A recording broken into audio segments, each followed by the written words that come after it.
lesson that I chose for today is mathematical modeling using quadratic functions. And this applies to the Common Core State Standard of under functions of applying quadratic functions to physical problems. And the example they gave was the motion of an object under the force of gravity. So the problem that I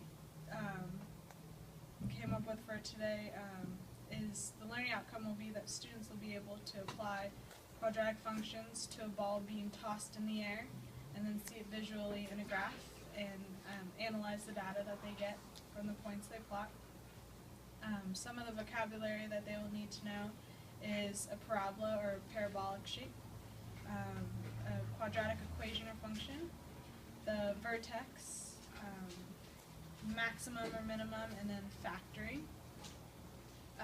So the way that I set up this lesson based off of what we discussed was the first 15 minutes will be the focus lesson where I'm teaching the lesson of the quadratic equations, going step by step through the process of given the points, finding the equation, how to plug it back in, see how the equation, and then to graph it. After the first 15 minutes, then the next 7 minutes will be collaboration, where the students will be able to collaborate with each other. After I give them a setup of the similar problem, they'll be working on a similar example. And then based off their collaboration, I can see if I need to go back and change or bring them back together so that way we can go over further in depth if they didn't understand it. Then the last 7 minutes will just be independent work where I'm basically a coach, not a teacher, just observing, staying back, making sure that they're on the right track and not veering off. So during the collaboration, I'm hoping to put them in groups of 3 or pairs, depending on how many students are here today. And then they will each have their separate problem. I've come up with a few scenarios of points that they can plug into the quadratic equation and find the A, B, and C to get their function. So they'll each have a different one, that way kind of gives a variety. So the problem that I have is throwing the ball, and it says that the ball is thrown in the air and follows a parabolic path, and then it has the height h is a quadratic function of time t, and it's of the form, and it's in the standard form, so I'll explain the standard form, that h and t are the variables, and a, b, and c are the coefficients or constants. And then the path of the ball goes through 3 points, and so then I'll go through and we'll plug in each of the 3 points to find the equation, and then they'll come back to the system of equations, where they have to solve system equations using substitution or elimination. And then once we get the A, B, and C, then I'll show them where to plug it back into so they have their final equation. And then after that, I'll have them plug it and actually graph the 3 points that they have. And then for those students that seem to jump ahead and able to complete the task, I was going to give them a challenging question to figure out where it would hit down at 0 again. This would bring in the factoring that they should know from prior knowledge. They've gone over factoring the diamond method, so they should be able to set the equation they get to 0 and be able to factor it to find out where it would hit on this 0 mark. So that will be for those that finish ahead of time, so they have an extra challenging question to kind of keep them going. Let's see. So some of the prior knowledge that they should have, some prerequisites that they should be able to do is solving linear system of equations, graphing linear equations. The graphing is basically the understanding of the x and y coordinates, or in this case we'll be using h and t and point plotting, how do I say that? And being able to plot the points, identifying the graph of the function, solving for y, and plugging into the equation to get solutions out. So these should work off their prior knowledge of graphing, of point plotting, and finding solutions to system of equations. So that is my lesson. Okay. So what theoretical perspective on learning guided your planning? So I've been doing some research on this gradual release model, which comes in 3 stages. The first stage is the focus lesson, which it's just the teacher modeling, demonstrating to the students what they would do without any student participation. So this focus is solely on the lesson, so the students pick up on the lesson. The second part is a collaborative work, where the students will collaborate with each other on a similar problem to the one that was demonstrated in the lesson. And the teacher will just stand back, or me, the teacher will stand back and be able to observe and see if the students were able to pick up on the lesson. And if they weren't, it gives it a time to where I can pull them back and pull them back as a whole and do kind of a mini focus lesson, just in case they didn't pick up on things. I can go back and focus on those little elements that they didn't pick up on. And then the last part is the individual, where the students are on their own and I just step back and all and make sure, just kind of guide to make sure they're not veering off in the wrong direction. So that's the gradual release model, which I will be focusing my lesson on. Okay. There are other components to gradual release model, just so you know. Yes. But the point is that these are like the initial parts of the model which suffice initially to help teachers teach a lesson in an environment where students first learn how to do the work, then they demonstrate through collaborative work, and then the teacher will help them. But there are other elements like guided group practice, which is another component of it, which you will not even have time to do it in 30 minutes. Yes. But just so you know, it has other components. Yes. Okay. I believe that was it.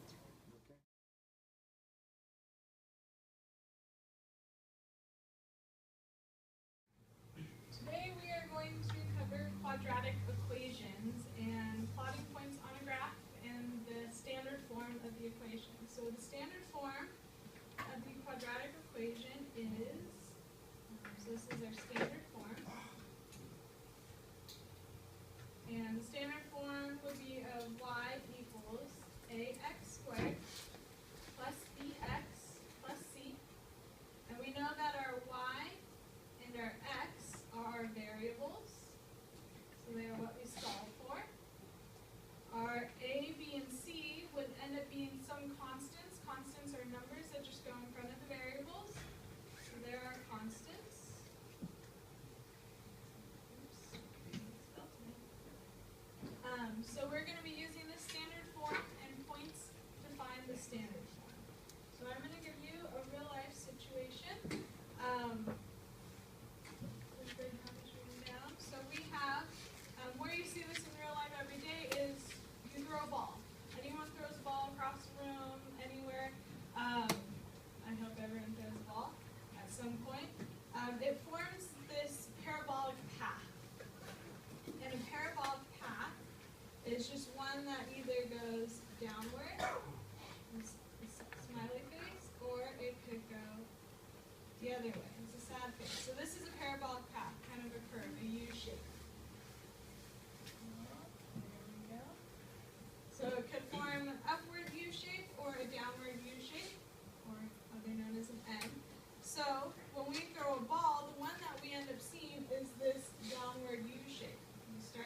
So what we just did was just took each of our 3 points.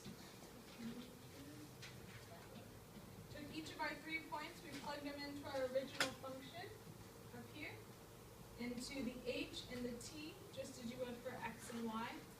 And we got these 3 formulas out of it.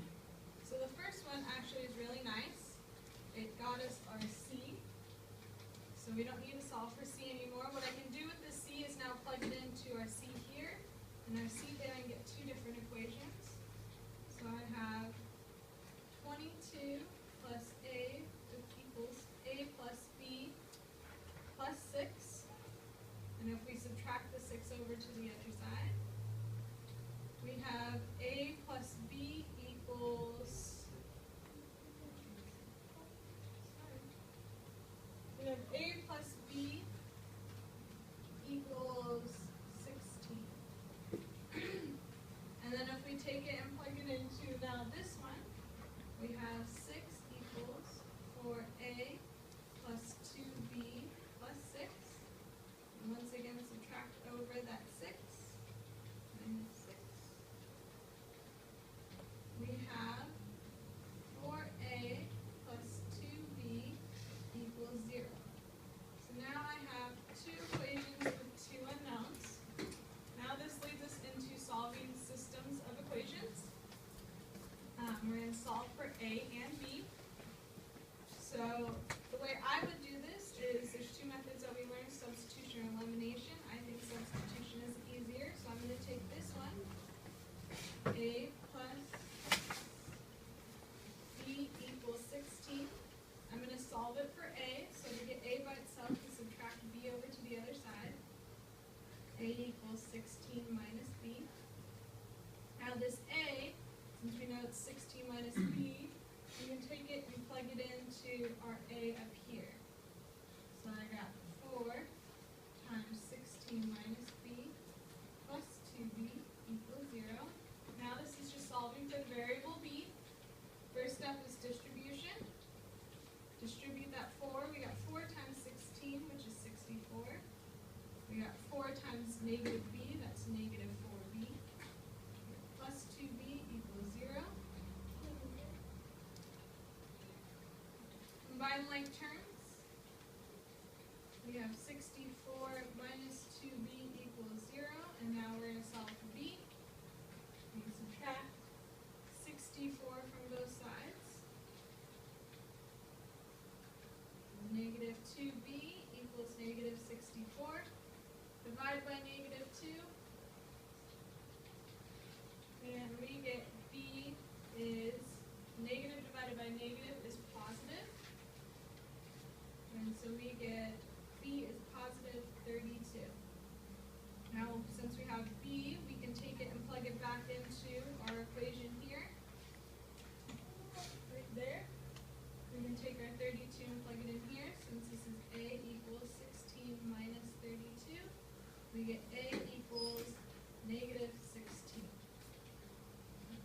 So, bring it all back together. I have my 3 variables as a equals negative 16, b equals 32, and c equals 6. And let's not forget what we were going towards. We were trying to plug it into our standard form. So our standard form was the h of t equals a t squared plus bt plus c. So I will now take my 3 variables and plug it in, and this will give us our standard form of this ball being thrown in the air. And h of t equals negative 16t squared plus 32t plus 6. So now we can see how just by throwing a ball in the air, how it relates to math, and we can get this quadratic equation from it in the standard form. So now to kind of give us a little preview of what this is, a visual of it, we can draw our parabola. So I'll plot our 3 points. So we have our 3 points again were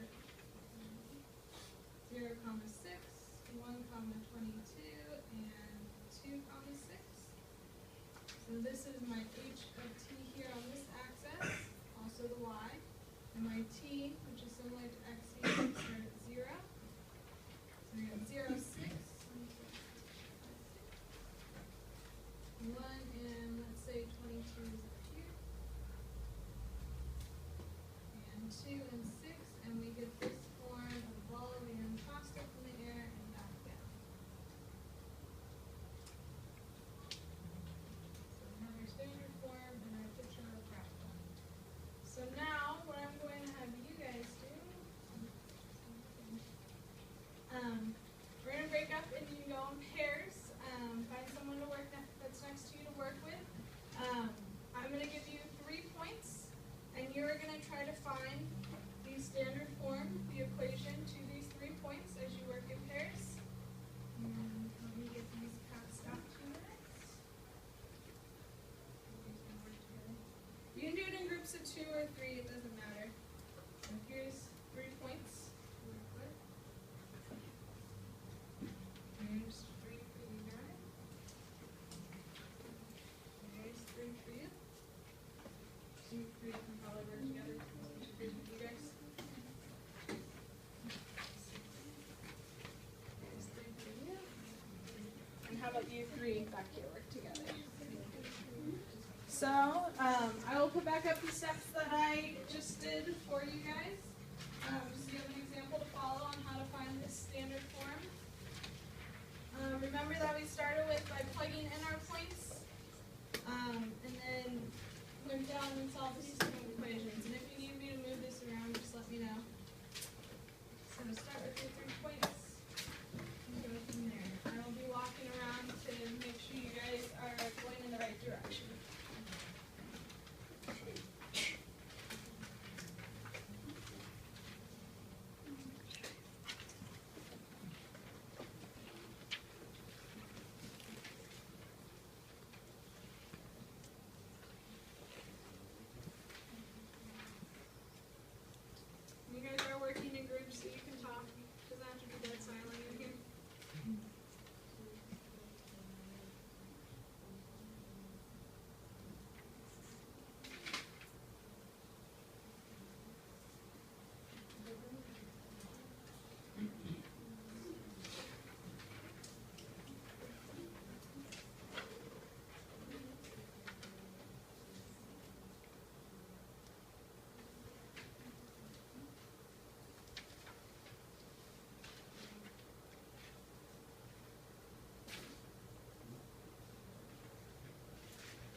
Just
a reminder, guys, if you guys do end up finding your equation, your standard form, make sure you go back in and plug in your points and graph it so you can see what it looks like. And if you end up getting that far, then you can try to find and see what other points may fall on your function. So choose another t, plug it in, and see what you get.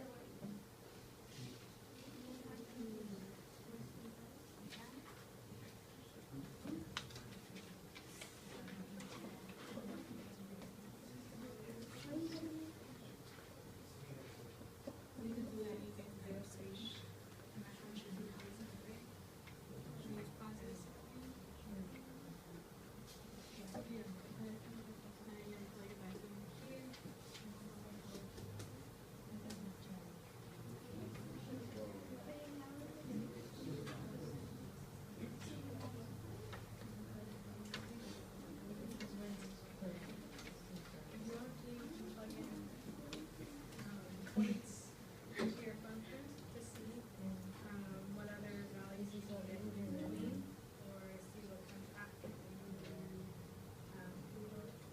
you guys want to do something challenging,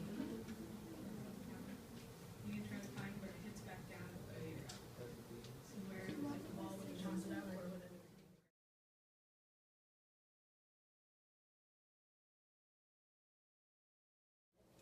Okay, so this is the debriefing portion, and I'm going to talk about how I felt I did on my lesson. One of the strengths of my lesson, I felt that I stayed true to the theoretical perspective of learning that I chose, and went through the first 3 stages of the gradual release model in a timely manner. I stuck to the focus lesson and keeping it focused just on me, the lesson I was teaching, not having the students participate, went into the collaborative work, and had the students off on their own, able to work on the problem on their own and step back to see if I needed to change anything. So, another strength that I felt that I did with my lesson was I clearly stated the various tasks and went through the various tasks, demonstrated them to the students that they needed to perform in the process of finding the quadratic equations and graphing the equations. Lastly, when the students entered the collaborative phase, I noticed that the majority of the students were able to perform the task with ease. So that way, when they moved on to the independent work and working on their own, the students were able to perform not only in the collaborative work in groups and pairs that they worked with their peers, they're also able to perform the tasks on their own with ease. One thing that I might do differently do this lesson would be to keep a list of the vocabulary with me, just because I felt that there were some vocabulary words that I did not demonstrate and model in my example, and that if I were to have those vocabulary words such as vertex, then I could make sure I hit those points in my lesson plan. Other than that, I felt that I touched on the, I forgot what was the last question. Let's just go jump to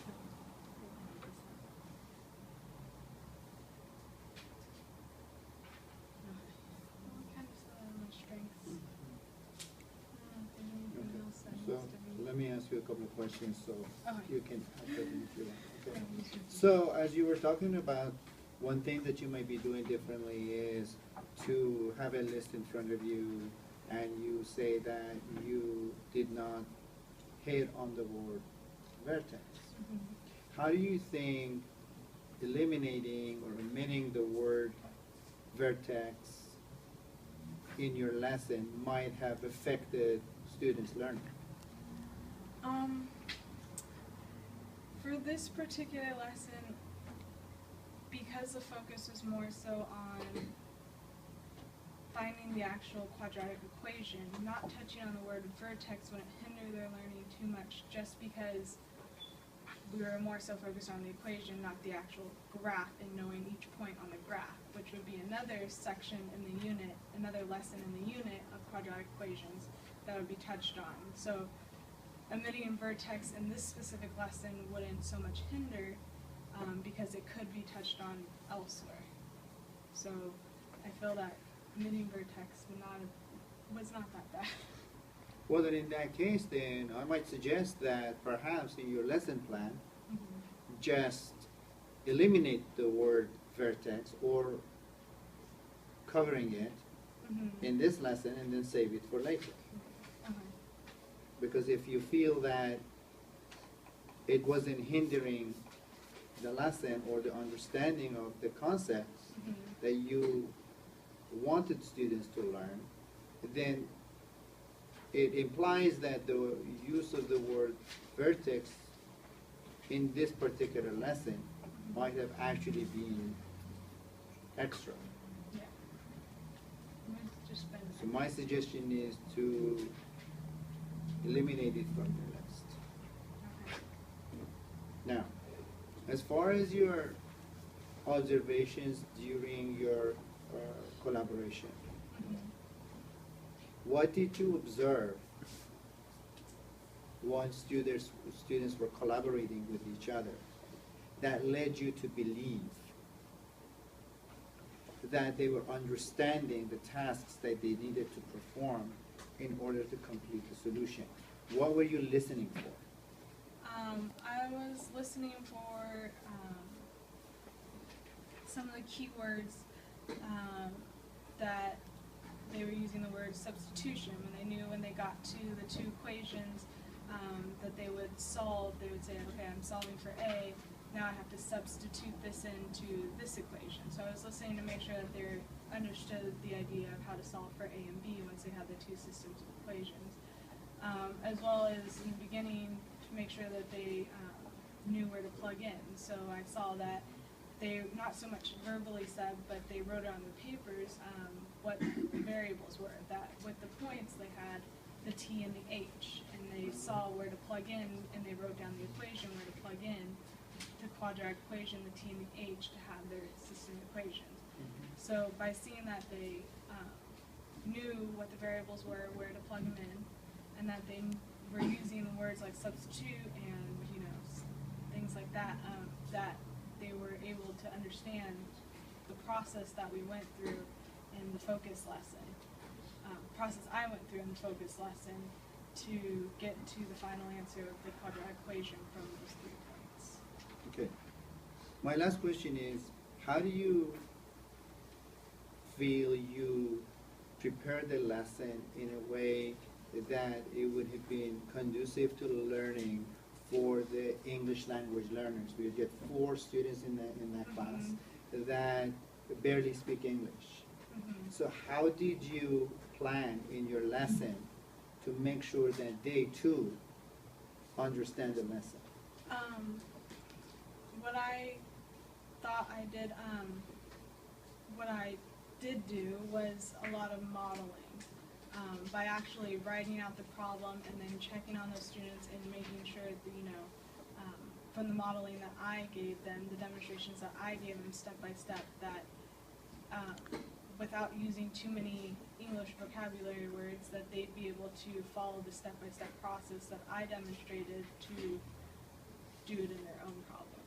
So through modeling, that's how I thought I would aid the English language learners that were in the class. Okay.